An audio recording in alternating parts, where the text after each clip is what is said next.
The last one I did was Friday.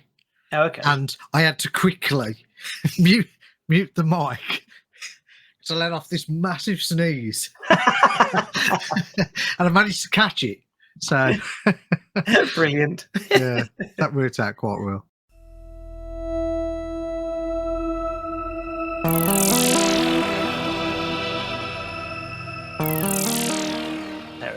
Fair enough. Yeah. So today on A Good Old Natter With, I have a very special guest. I have Rob Smith. How you doing, mate? Hello, I'm all right. How are you? Not too bad. Not too bad. Thanks for doing this podcast. No problem. On a weekday or weeknight.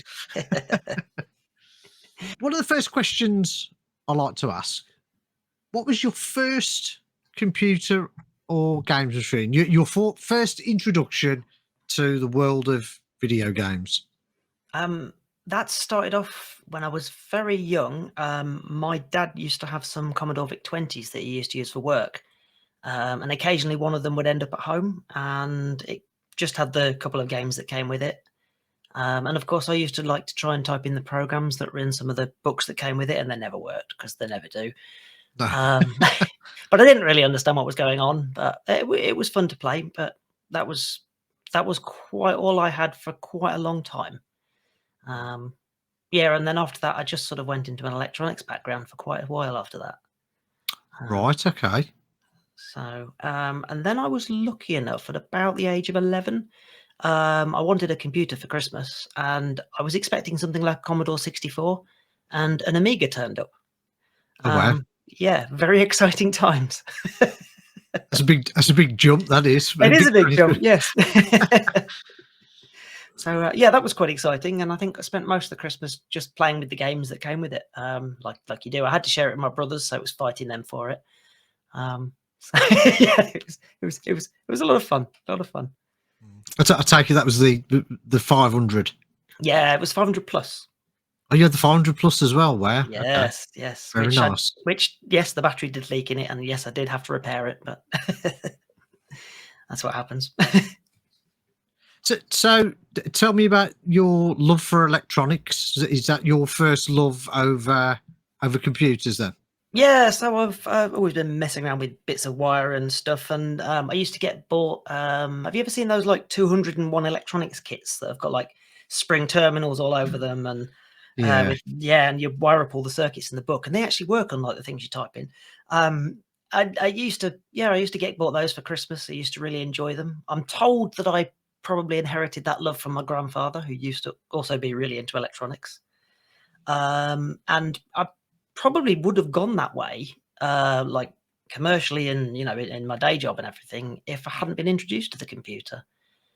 But one thing that really, really interested me was when I was at university, we had this module called Embedded Electronics.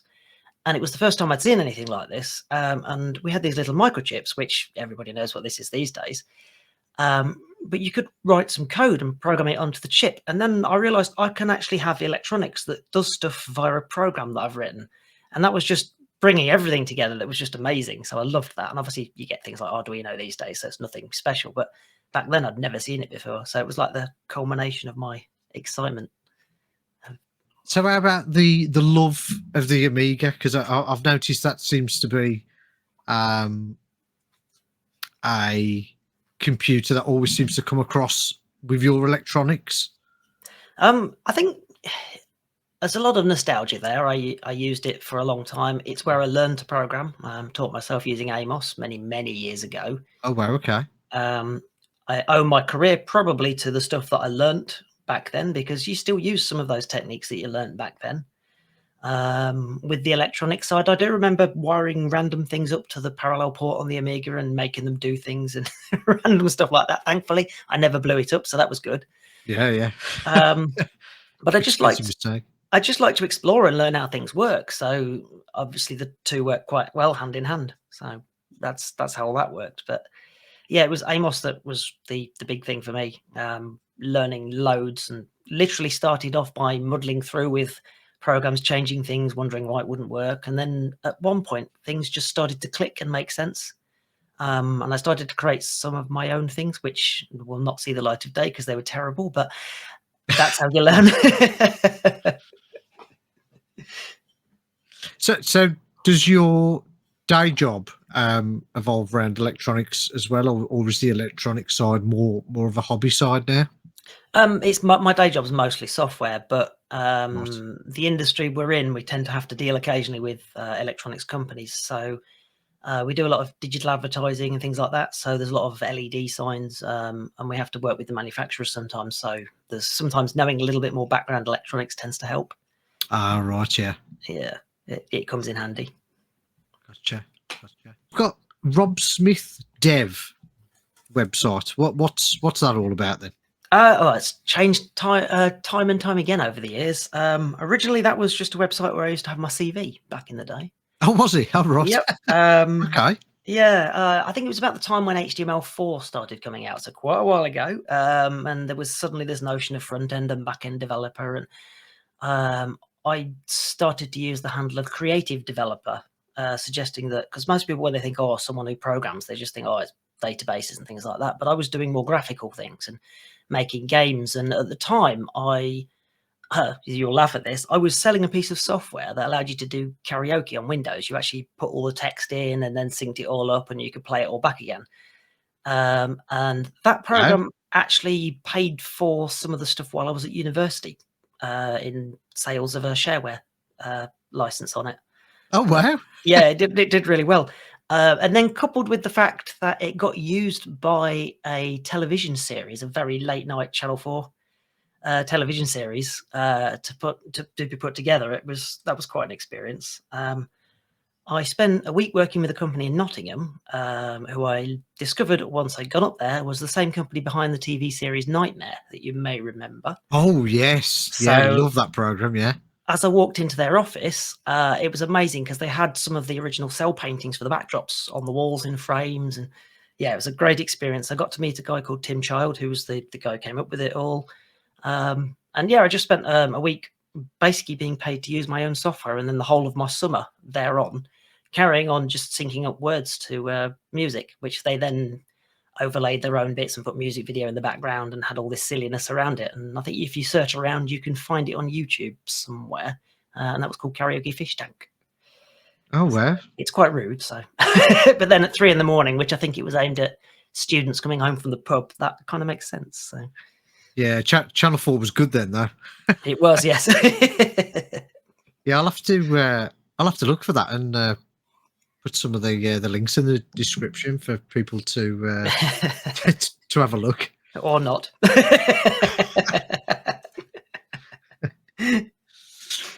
So one of the projects that I was following of yours was the Drawbridge. Yep. Can you tell us a little bit more about that? So that project actually started back in 2017. As you know, I had an Amiga, and I suddenly found 2 boxes of discs that I had from back in the day, and I wanted to see what was on them. It's been years, and they'd just been sitting up in the loft. I didn't have the Amiga; it was my parents', so I went and fetched it, and it didn't work. But not put off by that, I thought I'll have a go at see if I can read the data off them myself. And there wasn't anything else that was like cheap at that time. So I think your options were like the CryoFlux, I think Supercard Pro, but they were all like £100, £200. And this was meant to be a bit of fun. I didn't really want to spend that amount of money.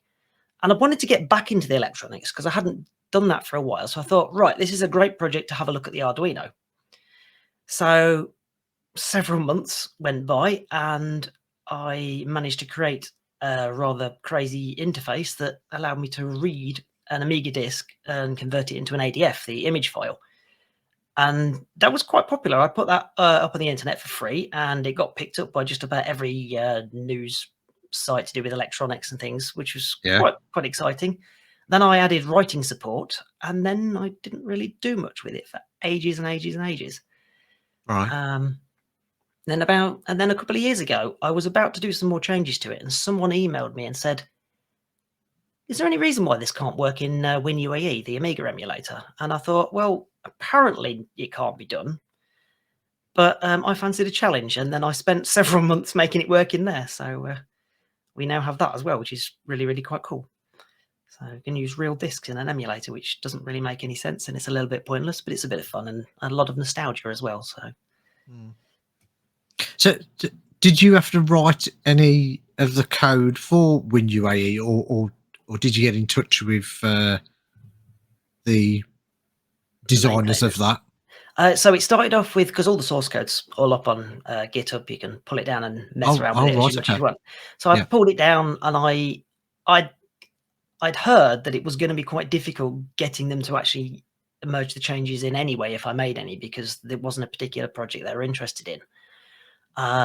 And they didn't really believe it was possible. So I thought to myself, I've got to prove that it works first. So several attempts and several start overs. Eventually I ended up with something that worked.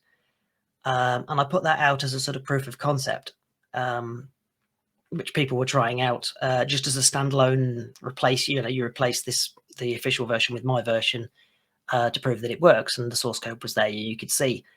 And then I spent quite a bit of time liaising with them, and ended up writing a plugin, which they altered some code to make it accept it their side, so that it could be installed if someone wanted it. So it wasn't actually part of the product to start with, and you could just add it. Yes, so there was quite a bit of code altered, mostly figuring out how the disk emulation worked inside the emulator.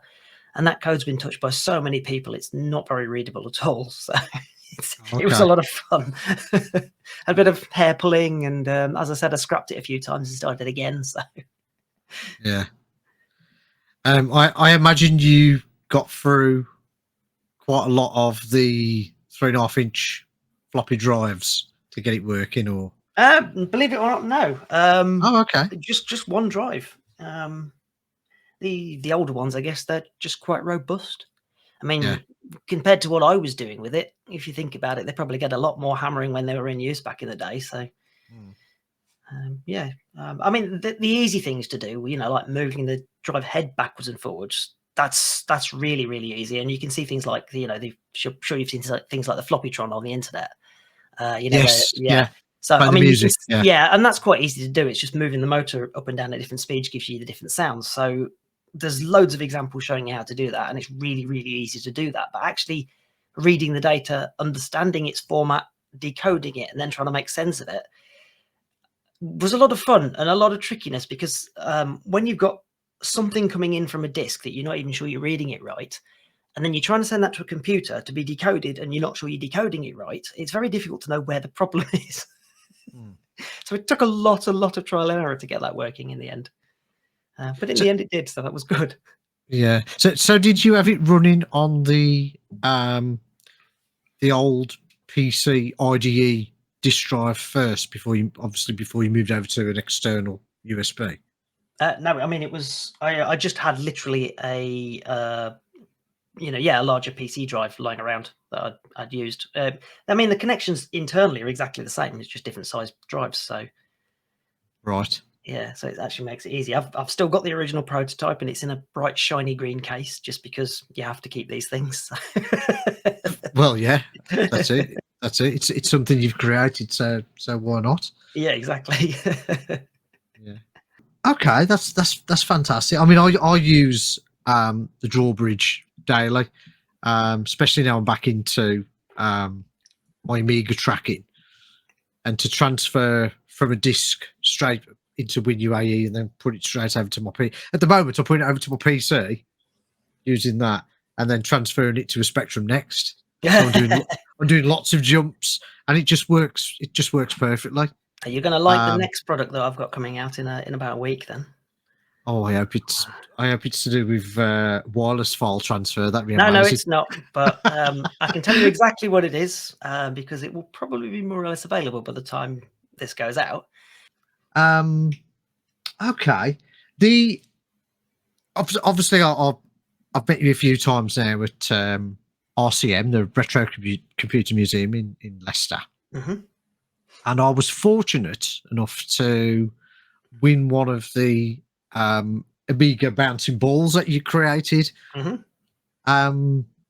was the thought process behind that? What made you want to do that little project? Well, anyone who's got a 3D printer, first of all, loves to just constantly have the thing printing all the time because otherwise it's a waste. Yeah. And I'd got one of those. I don't know if you've seen that you can get these like floating moon lamps. That you know that it literally look like the floating boing ball, only it's a moon. And I thought a boing ball would be awesome there. At the same time, I'd been restoring my A590 hard disk for the Amiga, and I thought, well, it needs to sit on something, so I'll design a base that looks a little bit like that.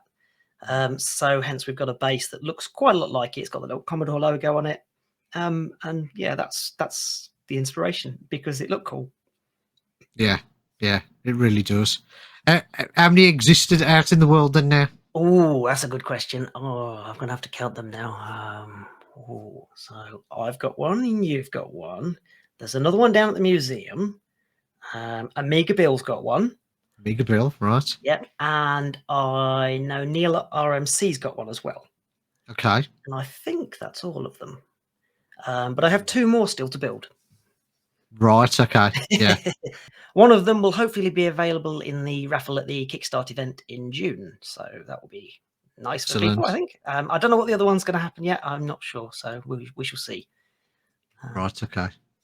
Still under wraps. But then I won't be building any more of them because I have another one that I want to build that's not a boing ball, but it's equally as cool. And the moment you see it, you'll be like, of course, that makes perfect sense. Oh, I could think of but you're not going to say anything just in case. So it's only slightly to do with the Amiga, my thought process. But it's actually on quite a lot of platforms. So, and it's a game. It's part of a game. So, yes. Well, we shall see. Oh, I hope and then you can tell me if I was right after, or you were right. Okay. I've actually got the parts to buy to make 2, so maybe there'll be a second one. Well, I'm just going to show you something. You haven't got to say nothing. Okay. But I'm hoping it's to do with something to do with this. It's not, no. Oh, okay. But that could be done. But maybe I'll give you another idea then. Maybe. like I need any more ideas. Yeah, I'll keep that 3D printer busy for you. Yeah. It's going to be busy anyway because I'm madly printing something that I'll be taking to Kickstart with me. So. Oh, brilliant! I look forward to seeing that then. I spotted you got a YouTube channel. I have. And yes. How long's that been going? About since the release of the WinUAE plugin, because that's kind of where I started making them from. Okay, so good few years then. Yeah, so when I created that and made it all work, I sent it down to Neil at RMC, and obviously he did this amazing video showing it all off. And I didn't expect the response that I'd got from it. I thought that, you know, the few people might be interested, and I certainly wasn't planning on selling the drawbridges. That was just like, it was all up there for anyone to build their own. And Neil actually said to me, he says, you know, some people can't solder. Maybe you should find a solution for people who can't solder. So that's how that ended up. And then I thought to myself, well, I need to make a video showing you how to install it. And then I just carried on making videos. So yeah, please do. They're good videos. I like to watch them. Yeah. I'm working on another one right now. Well, not right now, but at the moment. So brilliant. Not telling you what it is, but you'll have to wait and see. No, I like these surprises. The last one I did was really, really popular, and I'm not entirely sure why, but that was, who knows how YouTube works. I've spent hours on some videos and not got the traction, and then spent an hour on one, and then it's yeah, seems to be the way. I've no idea how that works. It's just sometimes it seems less effort gives you more results. I don't understand. No, that doesn't. That doesn't work with my logic. It doesn't with mine either. Okay, you got a Patreon scheme. I have. Tell us a little bit more about that. So I set that up at the same time as the YouTube channel, just because I thought, well, why not? I didn't really expect anyone to join it, to be honest. But it's I wouldn't say it's massive, but it's on there, and I have quite a few loyal people on there that support me. Some of them are testing things that I'm working on that you haven't seen yet. Some of them are testing things that you have seen that isn't available yet. And some of them just get behind the scenes things that nobody else has seen. And when I make stupid mistakes and things like that, there's not that much extra that goes on there, but they also get everything a week or so early. So they've already been testing one of my new projects out. So Oh, that's good. yeah. That's a good use of it, isn't it? Do they get to watch your? Did you say they get to watch your YouTube videos before you Yes, put them they go live out as well? usually about a week earlier, though I'm a little bit behind at the minute, but they understand why, given what I've been working on. So Mm, yeah, no, that's really cool. It's really cool. The other thing I know that you're involved in the retro directory. What gave you the idea behind that? well, that was probably from going down to the Retro Computer Museum and places like that. And when you actually sit back and look what's going on, and you realise that the place is a charity, none of the staff earn any money, and you're thinking to yourself, people need to know about these places. One of the things that was funny about that place is there's a guy who helps and volunteers there that I've known from school, and he Oh, didn't tell me the place existed. So wow.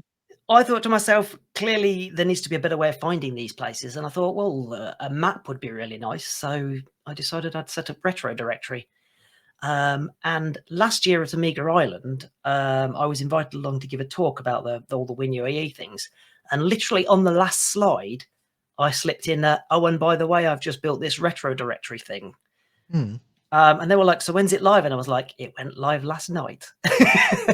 And I pre-filled it with about 100 things, so there was something on there worth looking at. Yeah. But it's grown since then. It's about 10 times the size of that now, and I still get submissions every now and then for things to go on there. It doesn't make any money. It's not supposed to. Everything's free. But I just wanted to try and help the retro community back again. So it's got museums on there. It's got shops on there, clubs and groups. And the other thing that I'm really, really trying to push on it at the minute is there's an events section, and I just want to try and get that as popular as possible, because it's very good knowing about a place, but if they've got a special event on, it'd be really nice if you could just look at a map and see if there's something exciting retro going on near me. And that's really what I want to get going. And it's in some ways harder because that requires people to be constantly updating it and adding things to it. But it's like everything, it just takes time and a bit of momentum. I was speaking to one of the Amiga groups a couple of months back, and they said they'd had a couple of new members as a result of the site because they'd found them on there. So it does work. Oh, wow, that's good.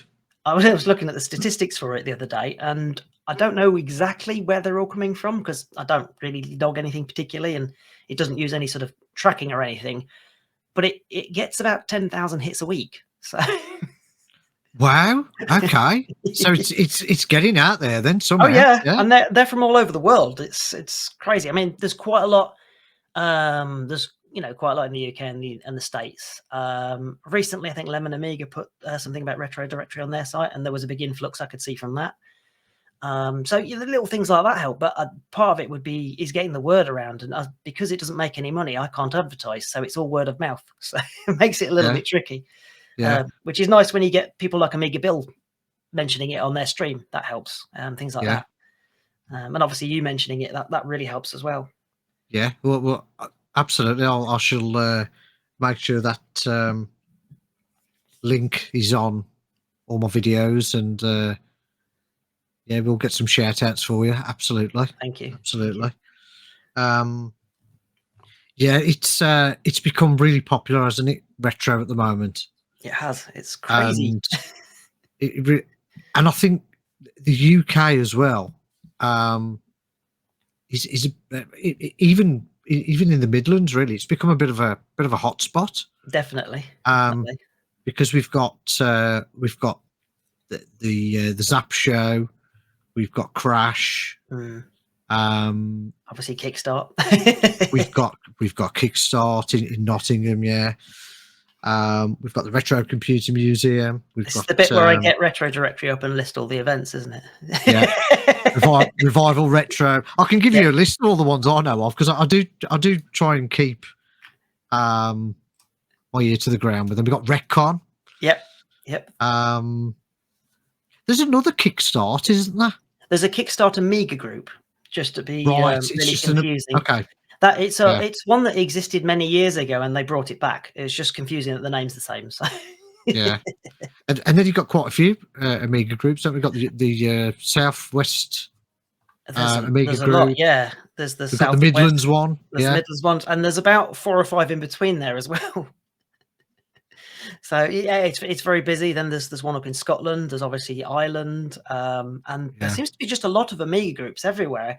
And it makes me wonder whether it's just Amiga people that have found this site, or whether it's just other platforms don't seem to have the same following. Maybe I don't really know what it is. There are some general groups that aren't specific to anything, or there's like some general Commodore ones. But yeah, there seems to be more Amiga than anything, and I don't know if that's just my influence or there just aren't those other groups. I don't know if there's, for example, I don't know, Atari ST groups that meet up or not, but it doesn't seem to be anything appearing. Yeah, you don't hear of the Atari ones, do you? Or Amstrad ones. I think they just tend to go to the like the multi-platform events. Yeah, it's strange, very strange. Yeah. I mean, I love all platforms. But the Amiga was always. I started with the Atari Spectrum, but then once I'd got the Amiga, that was it then. And that was the machine I took on stage with me when I used to be in a band. So yeah, it's awesome. It was. I'm trying to bring that back at the moment, but watch your space. Exciting. Okay, are there any current projects that you can talk about? Well, so obviously I've made the floppy drive work in WinUAE, which was quite cool. I have been working for quite a few years on and off, making it work on the Amiga Mr. Core. And this is a completely different way of talking to it. So it doesn't use the Drawbridge hardware. It doesn't use the grease weasel or anything like that. It's a much simpler interface. So much so you can actually build it yourself. One of the prototype boards I've actually got, you could solder up quite easily. Okay. And that's gone through several iterations of changes. Because we keep finding problems. I've had one of my testers actually send me their floppy drive that they're having problems with because I can't replicate the problem they're having. So that's something I should be trying. I think I know what it is now. But I stumbled across all sorts of interesting things along the way, because the Mr. Core is designed to run ADF disks, so they're not copy protected or anything like that. So they're not designed to understand, the low-level data that's coming from a floppy drive. So first of all that code had to be added, and that's one side of it. But then I also found some other problems, because there were shortcuts that have been taken in the core because it would never be used because there's no real floppy disk. So I had to add some of those things back in again to do with things like copy protection, which weren't there. So games like Lemmings, for example, wouldn't load until I'd added some of these copy protection bits back in again, which was fun. Yeah. So because nobody's playing copy protected games on there, or if they are, they've already patched them to make them work. It's never been a problem. So this is going to end up feeding some interesting things back into the core. And once I'm happy with it, the next step I want to do is add SCP support to it, which is a flux level recording, meaning that you won't have to use cracked discs anymore. You could use a real copy of a disc, if you like, which would be nice. Then you can use it'll be more true to the original form. And then if I can get that working, somehow I'm going to see if I can get IPFs working as well, which are the read-only preservation files, which are supposed to be 100% accurate.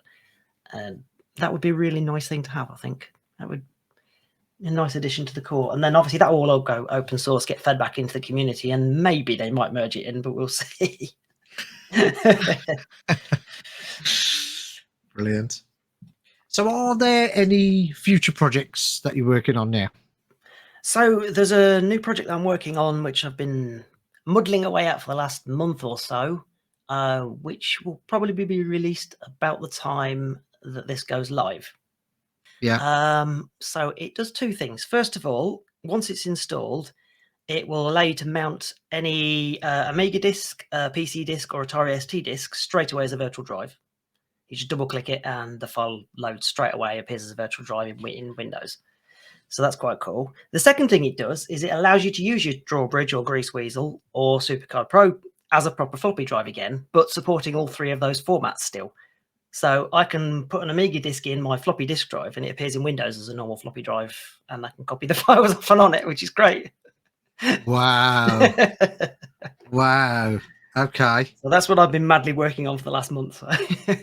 Right. Okay. And is that to do with the Arduino again? Is it? Or... Yeah, though I've not had to make any changes to that. This is just software that's running on the Oh, I Windows side. see. Right. But behind the scenes, it's so I don't have to keep reusing and rewriting things. It's using the plugin that WinUAE uses to actually do all the communication with the disk.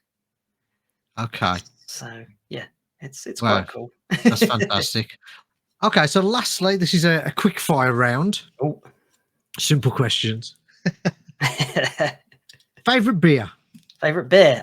You see, university put me off beer, so I drink cider. Ah, nice. So, what's your favourite cider? It's something like Copperberg or something like that, something sweet. You like yeah, sweet. The fruity ones, do you? Yeah, I've got a sweet tongue. I've always had it, so far too many sweets, too many visits to the dentist, you know. Yeah, I know that one. But then if there's no Copperberg, maybe something. I do like a spiced rum or something like that. So currently drinking things like Kraken and stuff like Kraken. that. Yeah, that's popular at the moment, isn't it? Yeah, and then I've got there's a few others. So I've got another one called Gentleman's Reserve, and that's another lovely flavour that is. And then the first one that got me into those was Sailor Jerry, which is a vanilla spiced rum. That one's lovely. Oh, okay. Have you tried the coffee version of Kraken? Oh, you see, I can't stand coffee either, so that really doesn't work. Okay. You might be okay with the black cherry one then if you like black cherry. Yeah, probably. Yeah. I have seen that. I need to get in and try it at some point. Oh, it's really nice. Really nice. Favorite film? Favorite film? Oh, that changes. A couple of years ago, I'd have said Ready Player One, but really? Okay. Yeah. Just because I'm really into VR. I've always been into VR. Yeah. Many years ago, I used to have one of the VFX1 headsets, which is a right bulky thing that used to fit over your head, made by Forte. And I tried to get that working in Windows because it was designed to work on like really old machines with ISA slots and all that kind of stuff. And I worked with a load of people on the internet to try and make it work a little bit more modern, and I did get somewhere with it. Oh well. But then I think I sold it years ago. When you need a bit of cash, and you kind of regret those things, but that's what happens. So I've always been really into VR. So yeah, that was cool. And then obviously there's the book that goes along with doesn't go along with the film because they're actually completely different, although they tell more or less the same story. But the book does kind of cover that. But I won't spoil that for anyone who hasn't read or seen it. Yeah, I haven't read the book, but I've listened to the audio. The audio, to be fair, it's better to listen to the audio, I think. Yeah, I've really there was more references there to my generation, we'll say. Yes. Yes, definitely. But as for modern films, oh crikey. I don't know. I think I'll just stick with the one I said so far. I tend to just hop and choose between films, so I don't really have a favorite per se. Yeah, I'm very similar, to be honest. I'd have to have a top 50, I think, the amount of films I love. Okay, favorite TV series? Oh, I'm going to be a Trekkie and say Star Trek Voyager, I think. Oh, yes, I like that one. Yes. Yeah, Captain Janeway. Janeway, absolutely the best. Yeah, best. Yeah. Brilliant. Nice choice. I love Next Generation, but I like what's going on with the whole Voyager thing. I thought it was good, really good. Yeah, Voyager was my favorite. Yeah, excellent. Okay, favorite game, Computer game, I assume. computer game. Yeah, I think it still has always been, since I very first played it, it's always been Lemmings. Just because it's so simple, but it's also antagonizing. Is that the right word? it's a genius game, isn't it? It is a Really is. genius game, yeah. Yeah, I've always liked that game since I very first played it, and I quite regularly go back and play it because even though you know how to solve it, it's just one of those games. It's timeless. It pretty much pops up on every single platform as well, doesn't it? I Eventually, think it is on every platform, pretty much. Yeah. So wouldn't surprise me. Wouldn't surprise me. It's the shame about it is the 2-player version. Most people haven't played, and that's only available on a few platforms. And that's a lot of fun. And if you're good friends, it will probably cause an argument. So yeah, that's something worth considering. Okay. You play it, and you suddenly start to realize that the aim of the game is not necessarily to get your lemmings in; it's to stop the other player getting theirs in. So then it becomes a sort of battle of who wants to destroy the other person's path to their exit. And some of the levels are really designed to make you do that by making sure that you have to both cross paths. So. Yeah. Well, Worms is a little bit like that, though, isn't it? It is. Yeah. And that was always a test your friendship game. Yes. I do remember playing that. I used to play that one with my brothers a lot. Yeah. We actually had a proper bought version of that one. Ooh.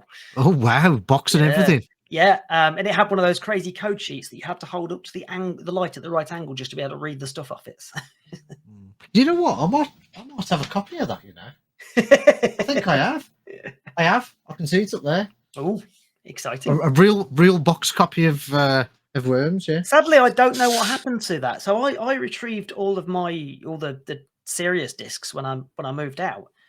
And the games discs and bits of the Amiga, like the power supply, disappeared, and I don't know what happened to them, which was a shame because there was a lot of boxed games, which just a shame. So yeah, they start to rot as well after a bit, don't they? So they can do. Although I still have a copy of Lemmings here that boots, so I'm quite happy with that. Oh, that's good. That's good. Get that backed up. Yeah, well, I think I've got a couple of copies actually, but okay. Favorite music artist or band? Oh my goodness. Oh, that's another one that changes quite a bit. My favorite song I can start with was "Only You" by Yazoo. Oh, okay. Covered by the Flying Pickets. That one, probably, but the original version I like. Yeah. But I'm not particularly fussy. I think I got really into sort of dance music back in the day, possibly following on from listening to far too many jungle and dance Amiga music files. Yes. So that's possibly where that came from. But again, it's not one of those things I have a particular favorite. Just genres more than anything else. So like dance and things like that. I think. Yeah. Because I noticed at Kickstart we've got Hoffman and Pete Cannon. It's going to be a lot of fun. Yeah. I'm not sure if I'm going to be able to make the after show yet, but we'll see. Oh, you've got to try. The last year's one was fantastic. So if that's anything to go by, this is going to be even better. So. Oh, okay. Yeah. Even just for Hoffman's set's going to be amazing, I'm sure. And then you've got everybody else thrown into the mix. It's just going to be a lot of fun. Yeah. I'll see what I can do. Got a lot of events on in June. It's a busy. There's 3 retro events all in June. There is. I'm also going to Retcon, so I'm busy too. Yeah. So I was going to say to you what events are you at this year or planned? So yes, I'm at Retcon, which I think I've just mentioned, and I'll be taking my floppy disk copying station with me. Which, for anyone who hasn't seen, it's a crazy contraption that's got 3 floppy disks in it, 3 floppy drives, a load of flashing lights, and a really weird screen that will basically back up any disk onto a memory stick for you. The idea being that some people don't have a machine to back this stuff up with anymore. The other idea being people don't dare put them in their actual machines because they don't want to break their drives. whereas these don't matter if they do get broken. So, and it's a bit of silliness as well. Anyone who's ever seen the "Don't Copy That" floppy video from back in the day, every now and then the character from that comes up and starts waving around on the screen whilst you're backing up your disc. So there's a little bit of silliness in there. But I'm also going to be taking it won't be for that one. I'm taking that along to Kickstart with me as well.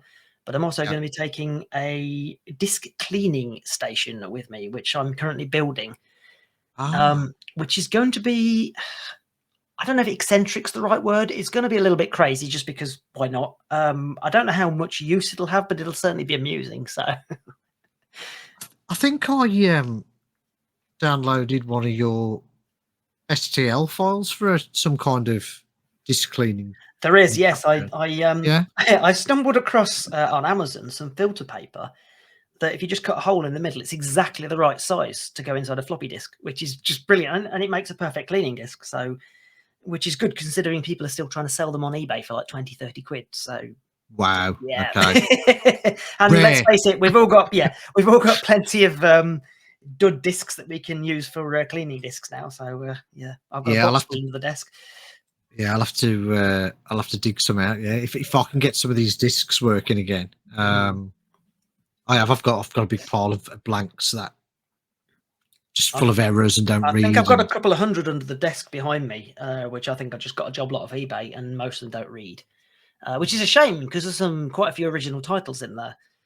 So, I mean, I'm not going to make them any worse. So these will probably be my test candidates for this disc cleaning things. So is this going to be an electronic? Yes. So the idea is you'll load the disc into it with or without its case on, because some of the problems that you have is the dirt actually collects on the sort of, there's a fabric surface on the inside of the disc, and it can cause the disc not to spin at the right speed. So there's an option to possibly remove the disc from that and put that in that as well. And then it will work its way along into a machine with a load of rollers and things that will squirt loads of IPA, isopropyl alcohol all over it and rub the disc around whilst rotating it. And then it'll go into a stage where it dries it off with some fans, looking very much like a car wash because it's stupid. And probably playing some silly music while it's doing it, assuming it works. Sounds genius to me. It doesn't sound stupid. Well, yeah, but whether a disc actually comes out of it that works at the end of it will be that's to be seen. But if not, it'll be entertaining at least. Yeah. I'll definitely have to test that out. Yeah, Rob, it's been fantastic having you on the show. Thank you very much for deciding to do it with me. Thanks for inviting me on. Oh no, you're absolutely welcome, and we'll get the name out there for Retro Directory. It'd certainly be interesting to see if the out of those 10,000 hits that you're getting, did you say a day or a week? That was a week. A week, yeah. 10,000 hits a week. I mean, yeah, if that's getting the word around, that's fantastic. Absolutely. And keep retro alive. Absolutely. Yeah. Right then, Rob. Thanks again. Thank you. Cheers, mate. Speak to you soon. Cheers.